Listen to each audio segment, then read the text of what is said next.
ground. I'm sure he's prepared to wrestle me, but if I can sucker him in, then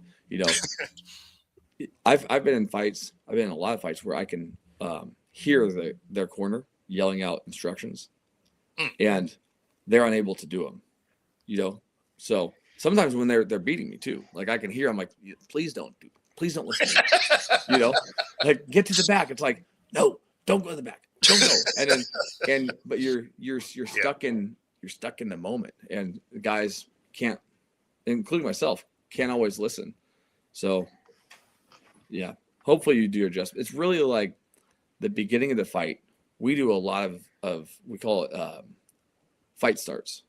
We'll line like 10 guys up, and then I'll be ready, and we'll do the whole fighter, are you ready? Ready, fighter, are you ready? Fight, and then meet for 10 seconds, and we call it, and then we go back, and then over and over and over again to try to build some kind of a habit on how we want to start the fight, because really you don't control anything with this. You go in and you hope. You just go in and hope.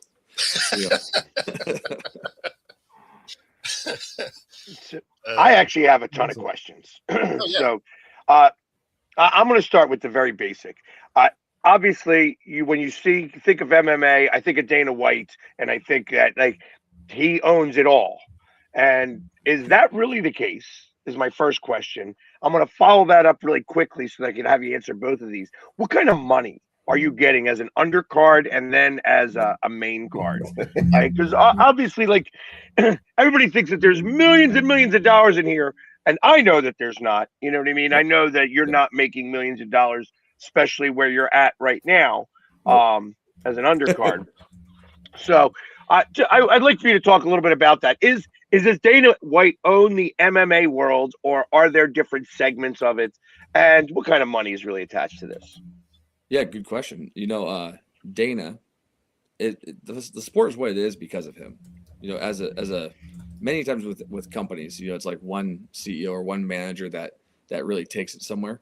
He took it to the max, and because of that, when you think of MMA, if I tell people I do MMA, most people are a little confused. If I say I do that UFC stuff, everyone knows what I mean. So that's a company that has eclipsed a sport. You know what I mean? So Dana does, he doesn't own it all, but he's got he's the NFL, so sure there's other leagues beneath, but everyone's still trying to get to the UFC. They're still trying to get to the NFL. Right. So yeah, he does own it all, there. And then there's organizations overseas, which are maybe bigger, maybe like an NFL over somewhere else, but they're all still fighting to get to the UFC. One for the respect, and because if you fight for the UFC, that's the highest. So even if you could be paid more than the UFC would pay you somewhere else, it's still worth more to get to the UFC. I would think, unless you're, I'd be very surprised if someone's making more money somewhere else. As far as the money goes, yeah, I'm not making that much money at this, until you get to the UFC, or until you get to a competitor of the UFC, which really is like second string. You're not even making a living. You're having to do other things. On a card like this, undercard guys, we're making like $1,500, $2,000 to fight, and then double it to win, something like that. As you get higher on these undercards, right, the money goes up. If you're viral, if you're a big social media guy, then I'm sure you can make even more money. But ultimately, you're not really gathering a huge following that's going to be worth a lot of money to a promotion, as an under guy. Even the title fights on this card, who one guy's fought like 40 times. This guy I'm trying to fight, he's fought like 40 pro fights. He's fought for huge organizations over in ONE FC or over in Asia. I'd be surprised if he's making more than like 5 and 5. I'd be shocked if he's even making 5,000 and 5,000 just for this title fight, right? So that's another reason everyone wants to get to UFC, because you might start with 10 and 10, but even that's not that's not great because you have to pay taxes, you have to pay all the camp fees, all the things that you're doing to try to get to the fight. So yeah, not a ton of money. And at your age, I mean, 34 sounds old to me now in any athletic sport. So yeah, I'm like 53, so it's not like I'm trying to. But like at 34, I'm saying, wow, you are. You kind of got into this. You said you've been doing it since you're 18, but it sounds like you've only been competing here for a little while.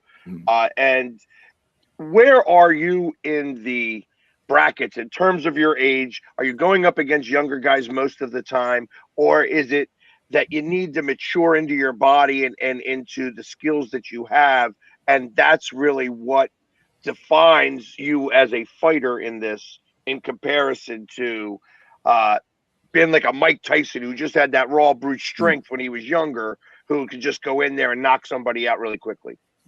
Yeah, another solid question. So through time, and also the sport it's about 30 years old, or 35 years old now. As far as like actually, that's like the first UFC was 1992, and so for a long time, if you're placing bets, you place it on the younger fighter because statistically the younger fighter wins. That's been the case. There's several reasons why. One, we all have holes and we have like vulnerabilities, and what young guys do is they fight how they drive. They just take chances, and it pays off. So they go for it. Also, they have better conditioning typically, because as you get older, you get tired. You just get tired. And then the other side is that you get injured easier too. So there's a lot of reasons why. I'm older for where I'm at, and I'm older historically. That said, the last few years, when UFC just really exploded, COVID actually helped it out. It like doubled in value because they came back first before all the other sports. They came back during COVID because they went over to the Middle East and started doing fights there. During that time, there's been a shift where if you look at the like UFC champions, so we're going to talk about the UFC a lot because it's the NFL, it's the prime, right? The average age of champions has actually continued to go up. So like now, I think there might be one fighter that's a UFC champion who's in his 20s. I think there's one. All of the rest are 30s. And interestingly enough, they're later 30s.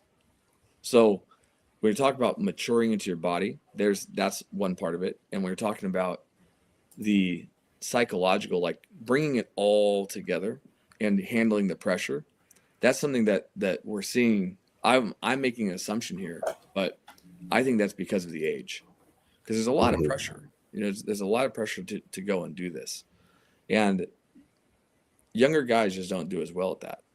And then every once in a while, you get like a Conor McGregor, a John Jones, someone like Mike Tyson, that they can just handle it.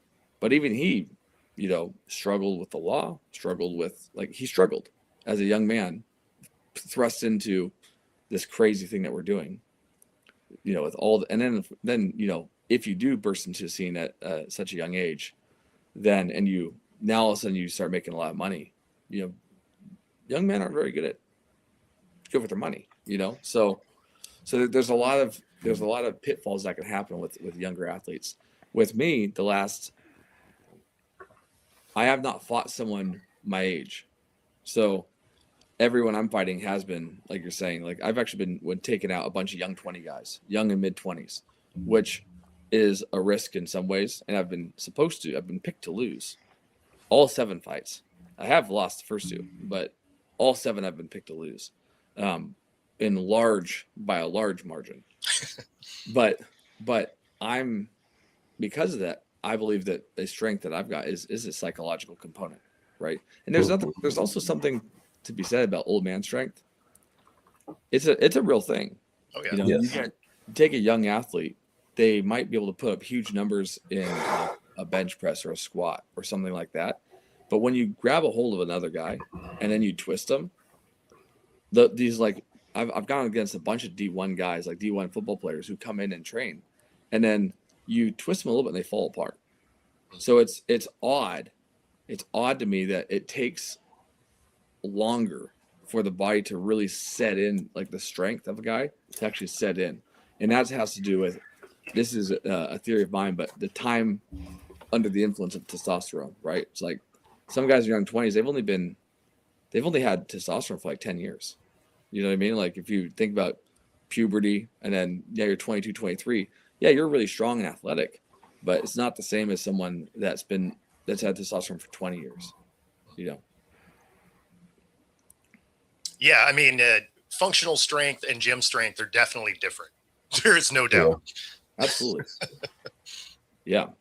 And actually, across sports, since you guys are commenting on this all the time, have you seen a trend like that as well? Or have you noticed something like that? Or is it still, you know, the young 22 to 23-year-old? Like, what do you think, if you were to say the actual peak performance years are, not just athletics, or not just like who's the fastest or who's the strongest, but for performing, what ages would you guys say? I think probably the best is, you know, this age. It kind of depends on how it is you're looking at it, because if you're looking at it from the physical standpoint, then you're looking at mid-20s, right? You've started to fill out. You're probably the peak of your speed and athletic ability, 25, 27, kind of round in there.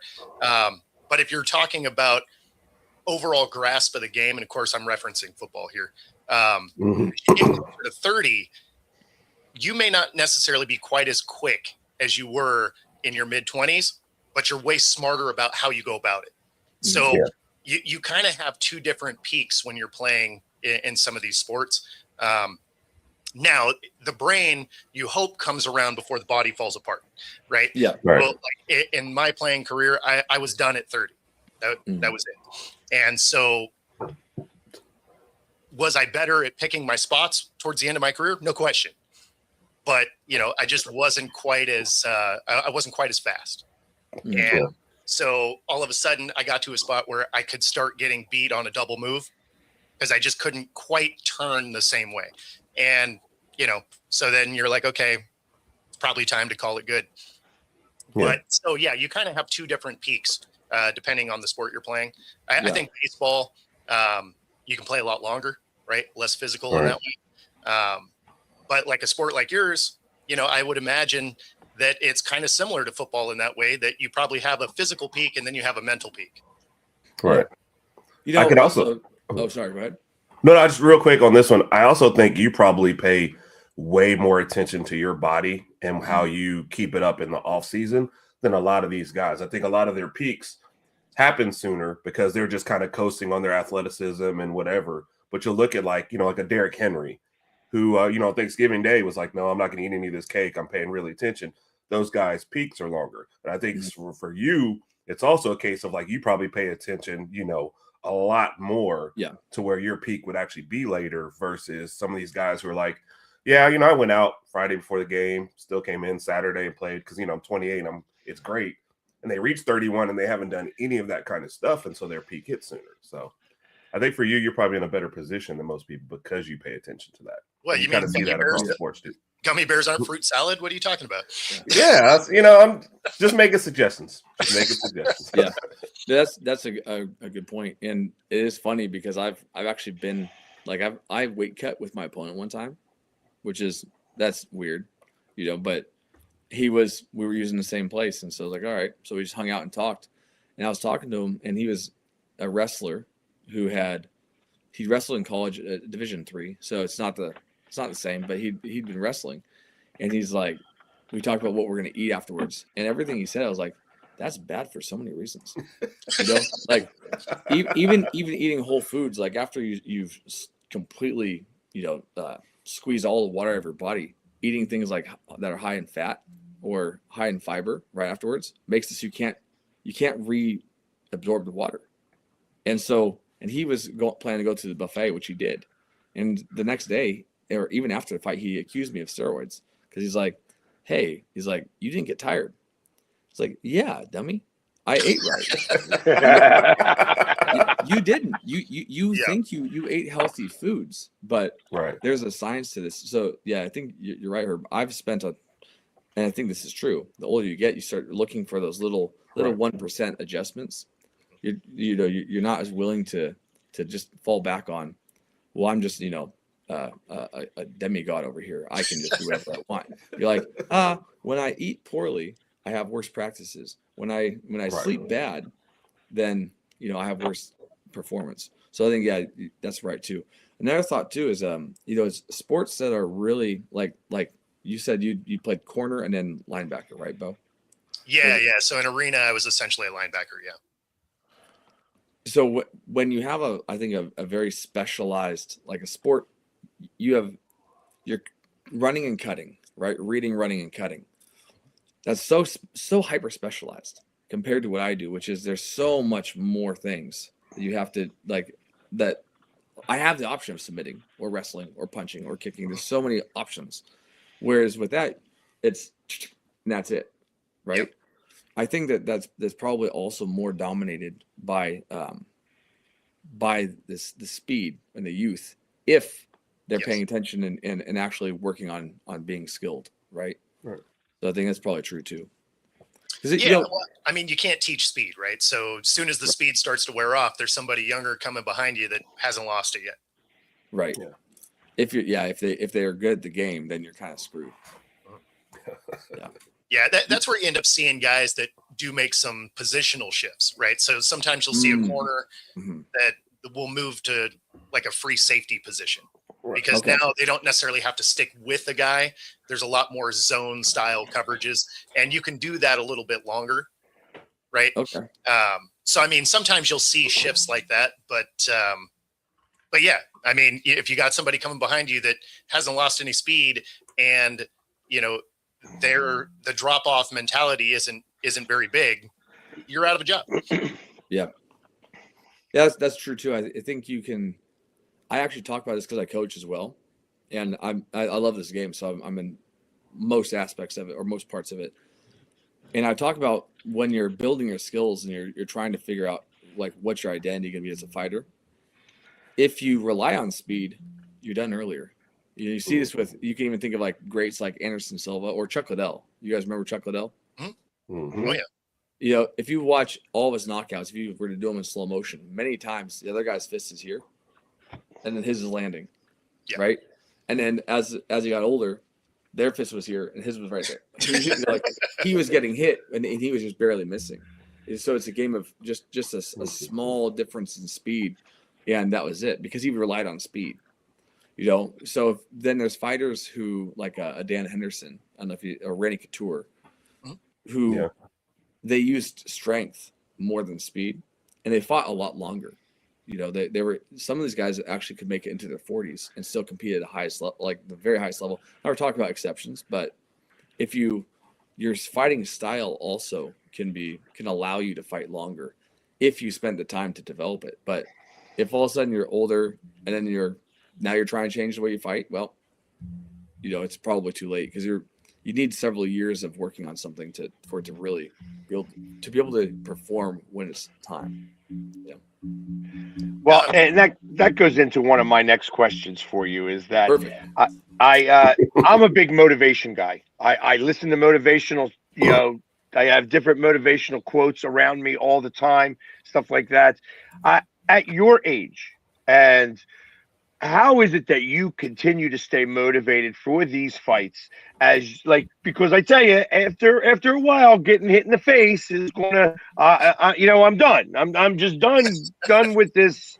I've lost my interest in just getting punched in the face all the time. How does it that you keep your motivation up to be able to continue with this? Like I said, you're 34, still a young man, so it's not like you're very old, but there's got to be some level of motivation that keeps you going back to this and wanting to still be the best and wanting to still compete in this sport. Yeah. This kind of multifaceted, but I will say that 2 years ago, I remember there was a practice when I'm getting, I had a bad day starting out. So, when you get up, you're like, ugh. It's like sludge, like great. Yeah, I call that the morning. Yeah. So I'm in there, and I've got this D1 wrestler, and this is just a practice, right? and usually we're going at each other. You know, we're fighting, and it's a back and forth. It's a hard fight. The whole practice is gonna be awful, right? Because it's back and forth, but it's just exhausting. And the warm up round, he is dominating me, and he gets on top of me, and like and mounts. So his legs are either side of my legs, right? And we have shirts on because it's practice, and I'm getting waterboarded with the sweat, and I was like, I didn't have the toughness in me that day. And I was sitting there and I said, hey man. And he's like, huh?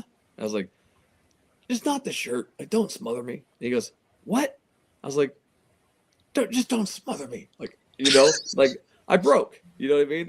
And as a younger guy, I never would have broke. Like you can't make me quit at anything. But tell you what, I was sitting there like, why am I doing this? Why am I I'm breathing through another guy's sweaty shirt. What am I doing? You know? And so as I've gotten older, those thoughts happen more. But it's for me, it hasn't been the fights, like the actual performing. Although there's always a moment like, what the hell am I doing? Why am I doing this? You know, that those thoughts happen, but I think those happen at every age. But the training is harder to stay motivated to do, because it's like, oh, do I really want to go and do this? I could just be relaxing, you know. I could just, which oddly enough, as I'm climbing, because the climb is starting now for me, right? I was competing when I was younger. Then life took me away from competing for a while. Then I decided to come back. Then I lost. So I'm like, okay, well, you know, this is just purely for the love of the game, because I have no chance at going anywhere with this because of my age and because I just started out with 2 losses, right? But now that I'm winning, and I'm building something and taking out prospects, now I have a chance again, right? But I had already made the decision that this is just for the love of the game. The motivation is it's just for the love of it, you know. And I think if you love something, it's a lot easier to pay the cost to do it. Mm-hmm. Yeah. And I don't think as many people love it. I think a lot of people like the idea of the fame if they were to get it. They like the idea of the respect that they get from other men, or For it's sure. not. I say other men because women don't actually care about this at all. You know, so it's like those bodybuilders that get real buff. They think that a bunch of people they're attracted to are going to come and reach out to them, but instead it's just all your buddies. You know what I mean? It's a similar thing. But yeah, the motivation to do this is hard and can be hard each time. But knowing that there's another professional fighter who's planning and preparing to whoop my ass in you know, a month or so, yeah, that's pretty motivating to do the workouts. So it's not too hard when I have his picture posted everywhere. So I'm seeing him. He's watching me constantly, right? So every time I want to not go do the thing, and I look at him, I go, this young guy's coming for me. I'm like, all right, let's go do the thing. Well, yeah, because I mean, he's coming ready to go, whether you're ready to go or not. So, Mm-hmm. yeah, I mean, you got to make sure you're there. I mean, I guess that brings me to my next question: is what's the process look like going from getting into it and then going from amateur to pro? Like, what's that process look like? I think that's different for everyone. Becoming a professional starts regional, you know. So no one really. I mean, you care about regional. We care about regional because we're here, but no one cares about you for a while. You gotta get out of the regional scene. So I used to think that they're very similar. You know, a fight's a fight, but fighting professionally, the psychology is different. So I found that, you know, instantly, as soon as there's money on the line, these people are really serious. You know, and there's high consequence in either way. But like, you can knee the head, you can throw elbows. There's a lot more damage that happens as a professional. And so the process here looks like, you know, you fight first you do these things called smokers, which are like scrimmages. You get into fights that don't even go on any record anywhere. Usually there's not even a winner announced. It's like just me and you mixing it up. Then you do an amateur fight. You actually have weigh-ins. Then if you to go from that to a pro fight, it's just a choice. Like, you could just go fight a professional fight. You know, you could just go take one if you can get a promoter or a matchmaker to put you in. But if you don't have the skill set, then and you go and you get whooped, then you're probably not going to get another opportunity. So it's a little different for each person. I think the real hard jump is from fighting professionally to fighting on for organizations that people care about. That's the hard part. That's where everything. So like getting the UFC to pick you up. That's the hard part. That's the how does it happen? The right people, the right everything. Yeah, and I understand a little bit about that.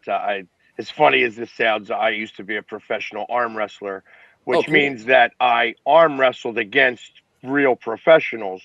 And it's one thing to be a good arm wrestler and I can beat anybody in the bar. It's another thing to actually put your money where your mouth is. So I understand that completely. It's just like there's the level is so much higher than, hey, I'm good at fighting and I'm a street brawler and I would love to go jump in the MMA and test my skills. And you find out very quickly that you don't have any.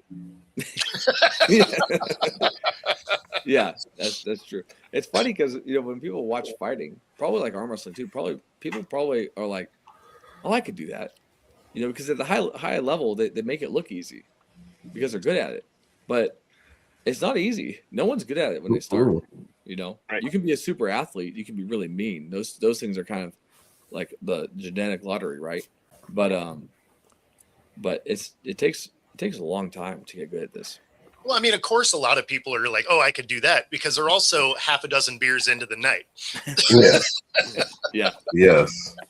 Yeah. So, yeah, liquid courage will get you in some fights. Unfortunately for them, they're probably not fighting a professional fight either. They're just mixing it up with another drunk person. Yeah. Very fortunate. I used to work at a bar as security, and yeah, it's pretty fun to watch.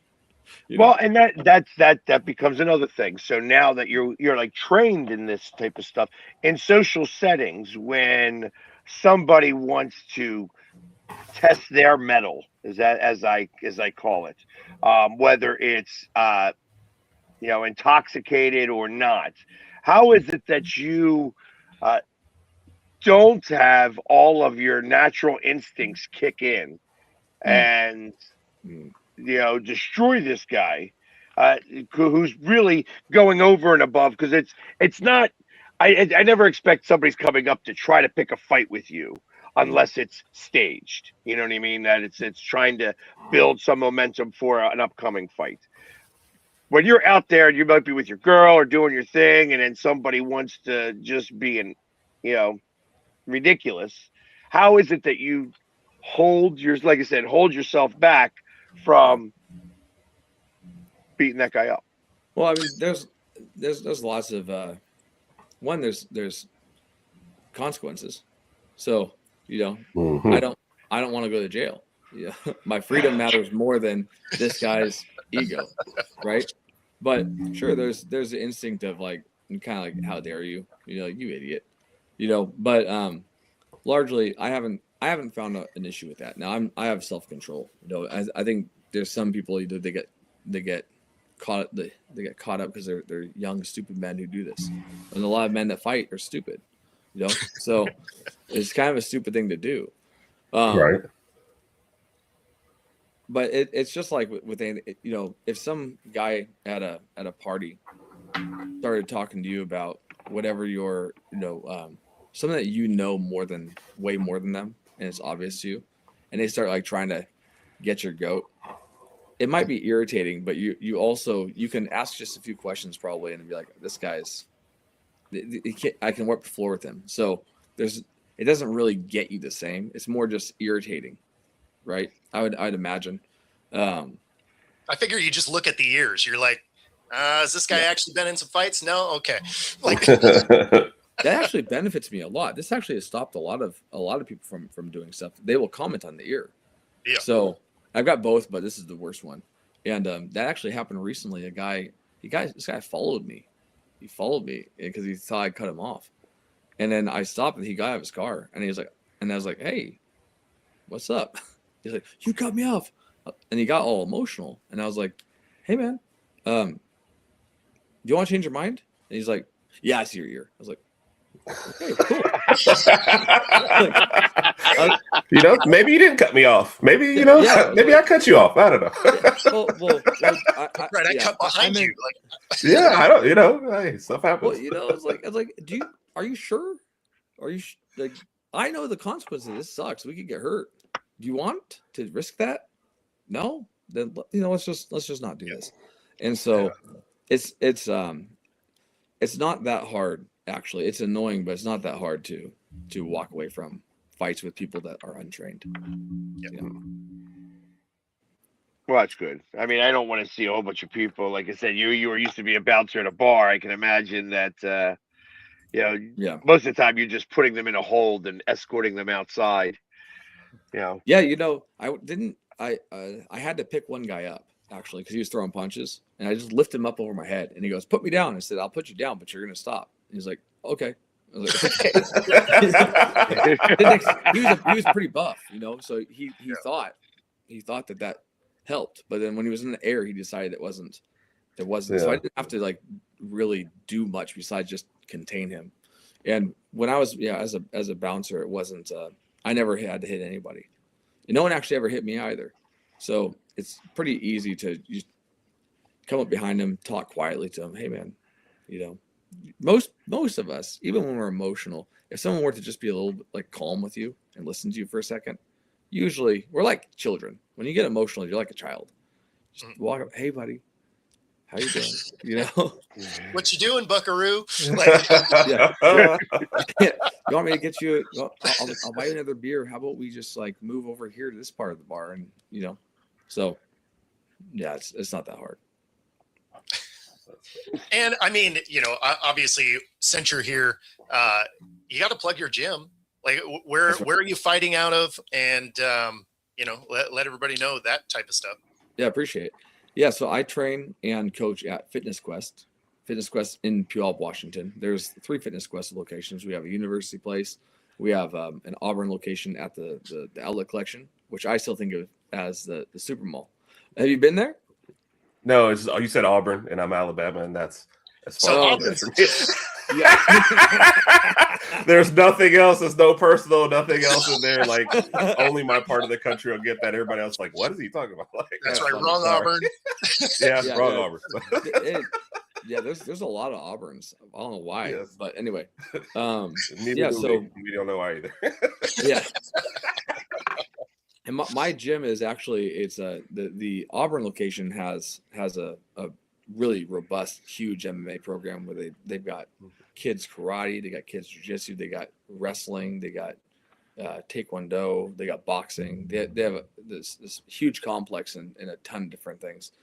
Mine in Puyallup is it's small. It's actually built around me, and we have some like classes for to teach fighting, to teach jiu-jitsu. So the same thing. We offer everything as well. But when it comes to the competitive, like professional fighters, there's just a few of us, very specialized, like hand-picked people, and that's where so for the fighting, for professional fighting, I'm out of Puyallup, Washington, but I go and I train at all the different Fitness Quest locations, and you know, it's pretty cool. Great facility. I like that right after he's like, boo, Auburn, you're like, you know, it is our hallmark location. It is. Well, you know, actually, the University Place location is super nice. The Puyallup location is also super nice. It feels great because it's like it's not a physically big location, but it's really like state of the art. And and then the Auburn location is massive. I don't know, you probably haven't been there, but it's probably, they probably have like maybe 10,000 square feet, maybe a floor space. Like it's huge. You know, big mats. They got they have a cage. They actually put on fights there. Local amateur kind of entry level fights, but no, it's great. So yeah, I'd encourage anybody who's thought about training, just for fitness, come on down. Right. We got whatever you're interested in, we've got it. You know. So then let me ask this question: Are there guys? I mean, I'm over 50 years old, so like, are there guys that are coming there that are my age or maybe even a little bit younger that are like, hey, listen, I've never fought before in my life. I am interested in trying to do some workouts or things like of that nature, and thought maybe this could be the way to go. Yeah, there's actually there's a lot. There's a lot of guys that their life didn't go they didn't become a professional fighter, but they've been interested, and it's a fun way to get in shape. It's a great way to get in shape. Lifting weights, it's like it's so boring. You know what I mean? But you can go and there's a lot of guys in their 40s, some in their 50s, a lot of guys in their 30s, a lot of just like even families that will sign up and sign up together. And yeah, just to get in shape, just to have a good time, just to be around it too, because you might be interested, but you got a business to run. You have your own family, you have your own stuff. So yeah, just like with most fitness gyms, you could go and you could hire a personal trainer. You could do that, or you could hire a personal trainer who can also teach you how to like throw punches, wrestle around a little bit, get a little bit of self defense, build some confidence in your body and what happens in a real encounter. Because usually, even just a little bit of training, just a little bit, then you'll win those situations, right?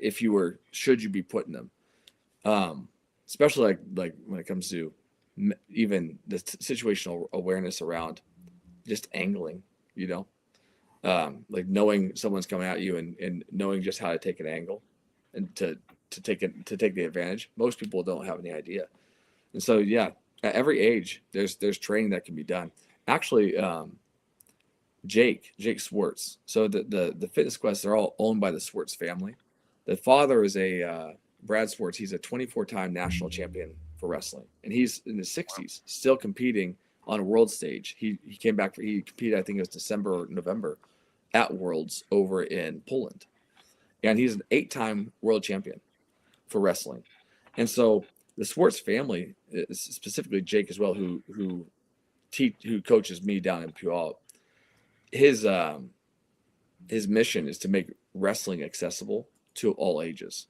Where you think wrestling and you think you're getting injured, getting hurt, but just like jiu-jitsu, there's people every age that do jiu-jitsu because you can tailor it to the age and to the person's goals, whether it's fitness, or learning about it.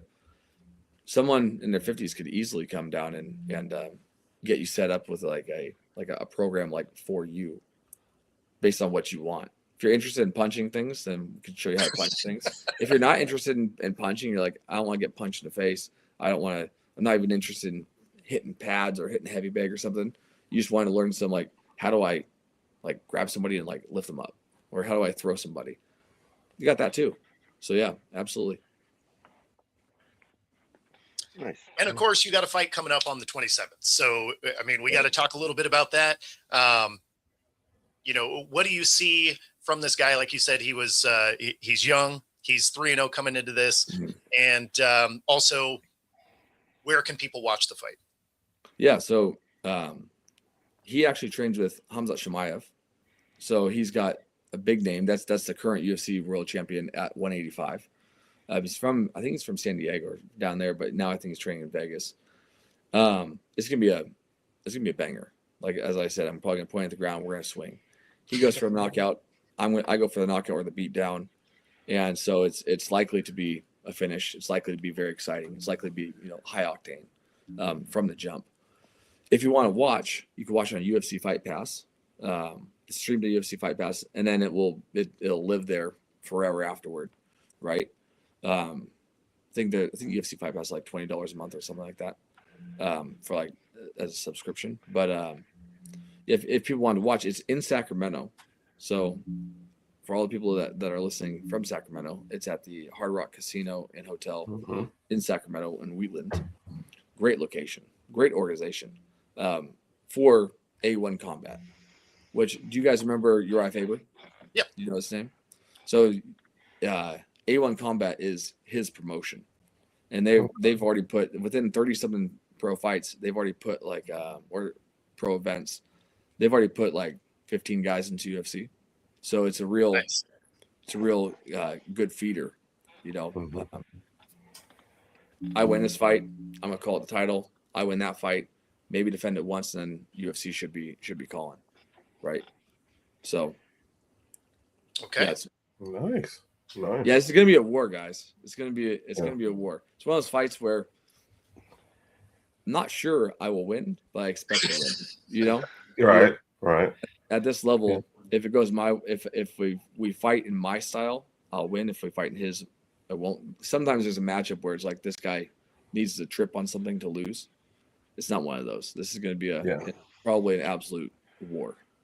Yeah. So How much? So when you guys are like, what is his specialty in the ring? Yeah. So unfortunately, he's good at everything. Okay. His specialty is striking, I'd say, but he comes from a sambo background, so he can grapple. He's got some wrestling. He's got good wrestling, but I think of him more as a jiu-jitsu guy. He'll fight off his back, but he's a left-handed, so he's southpaw, and he likes to fight from distance. So he likes to explode it, and he's 21. So you talk about like taking risks. Takes a lot of risks. He like jumps in with big flashy moves. So like flying knees, spinning elbows, spinning wheel kicks, putting punches together. Same with his takedowns. He like tackles and like leaps and like throws his body. My style is very much put my hands on you and then start doing damage. We call it damage stacking. It's not like an MMA term, although it could be, where throughout the fight, I'm chipping away at your ribs, chipping away at your ears. I'm elbowing you, putting lots of knees into the gut, lots of low kicks, lots of things where over time you're going to be beat up. And so people start out a fight here and then through rounds with me, their performance just goes down and down and down, and then I finish them. Death by 1,000 cuts. I got you. Yeah. So typically that's how the fights have been going. Is I'm slowest in the first, and then I don't. As the fight goes on, I'm winning until I finish him. So this fight's going to look like he's going to explode over and try to put me away right away. He's gotten. Since fighting in America, because he's also done like 100 sambo fights. Since fighting in America, he's gotten all first round finishes. So I think he's going into it thinking he's going to take me out that way. And I think he's also kind of backed himself into a corner where he has to, because the pressure is on for him to do that. And so I'm going to meet him with I'm just going to meet him with violence. And then when I don't go away, I think it's going to psychologically break him. So that's the plan. And if he doesn't break, then it'll just be a war until one of us falls. So. Yeah, because I can imagine. I'm sorry. I can imagine that if he's watching this interview and he's like, "Well, there's no way that I'm going to listen to him pointing to the center, because there's no point for me to do that. I am the younger.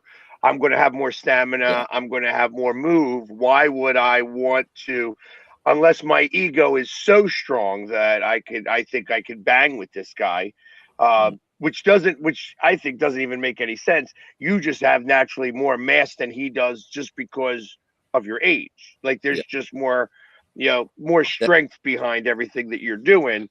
It would almost be ridiculous for him to take that strategy or just be like, "Oh, I'm going to bang with this guy just because I think I can do that."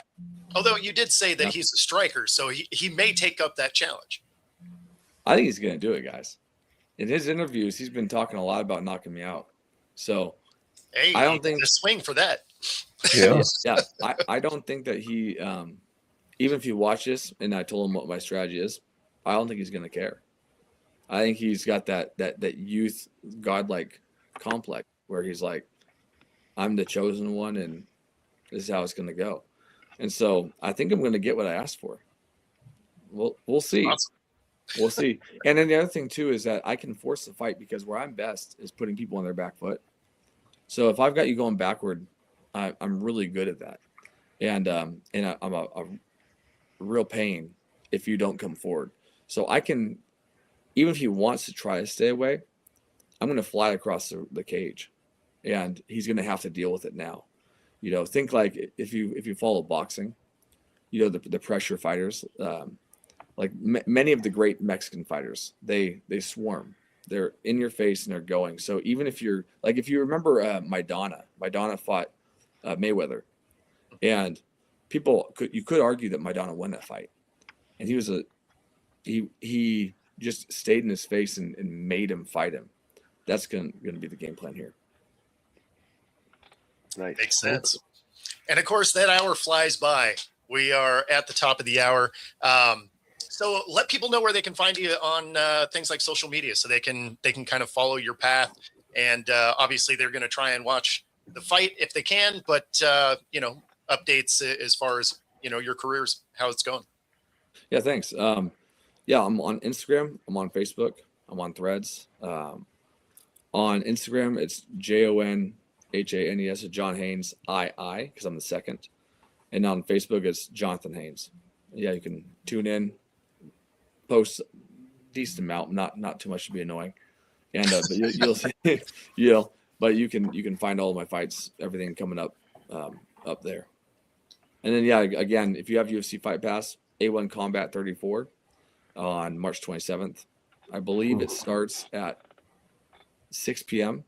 Pacific time. I think I'm going to be the second or third fight on the main card. So I have maybe 5 or 8, something like that. It should be like the third fight. Awesome. And of course, sticking with the theme of fighting and aggressiveness, if you're listening on the radio, we do have some smooth jazz headed your way coming up. Otherwise, we will see you tomorrow. We actually have a photographer from USA Today for sports photography. Otherwise, we're going to get out of here. We'll see y'all tomorrow. Apparently, talking's hard right at the end of the show. And take it easy, everybody. Hey, thanks, guys. Nice to meet you guys.